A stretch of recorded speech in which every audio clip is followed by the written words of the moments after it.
Hello, this is Joey Reynolds in a child's garden of controversy about Donald Trump. We have to put the lid on the Donald Trump sewer.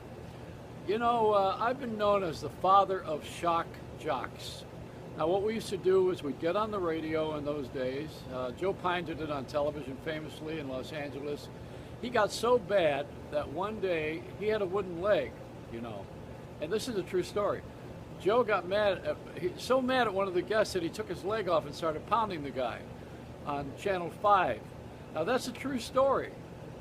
In my dilemma, I wanted to be famous. So what you do is you act out, and I always liked the people, never liked the management, which is still the case. I still think management is all about protecting CYA, cover your ass. Now what I was doing is I was trying to get to the public, and I do get to the public very easily. All you got to do is talk to them and tell them the truth. And that's what Trump learned. And I used to know him when I was on WNBC in New York, and he was a guest with Don Imus, who was one of those guys. But I did what I was doing years ago in the 60s, and Howard Stern came along later. What I did when I got fired in Buffalo, I had the #1 rating in the country for a few years. I had like a 60 share rating, which gives you an idea. At the height of Howard Stern, he had like an 8 or a 10. So it was a different time in history. Anyway, when I got fired, I was so arrogant, I nailed my shoes to the door of the general manager and I said, "Fill these, you asshole." And that guy became the president of ABC, so it wasn't really wasn't my best move. I never suffered from it. I never apologized for it. And Trump won't apologize for what he's done. I don't think he's talking about menstruation. He's talking about bleeding from the eyes. I always say when I see something I don't like, I bleed from the eyes. But I don't know that because you're saying it to a girl, it's being misinterpreted. And also you got somebody who's on a defense mechanism.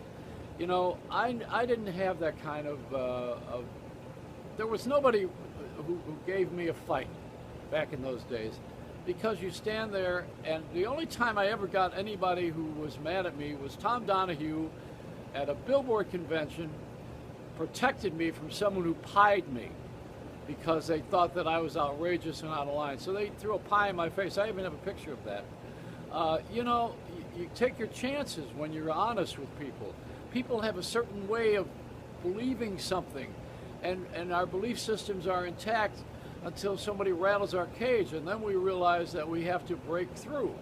And that's what we do. I mean, I'm not apologizing for Donald Trump. I'm just merely saying to you he's following what we all knew. Howard Stern did it.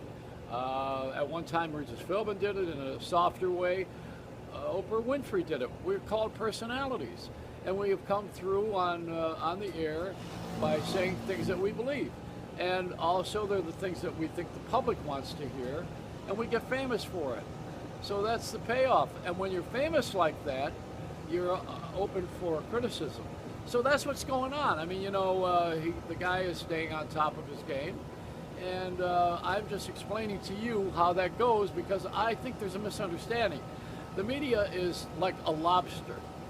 When it is hungry, it eats its own claw. That's how I look at the media, and that's why I want to change it. I want a triple cast, radio, television, internet, so we can create a balance for people to come between and learn from our personalities and take what you need and run with it, and not be fed some ideology. That's the problem. We're getting fed one little kind of view, and it gets fed and fed and fed because the owners of the companies are the people who really believe in this view. That's the truth of it. But as Jack Nicholson said famously, you don't want to hear the truth. I'm still looking for a few good men and women. It's a Reynolds rap.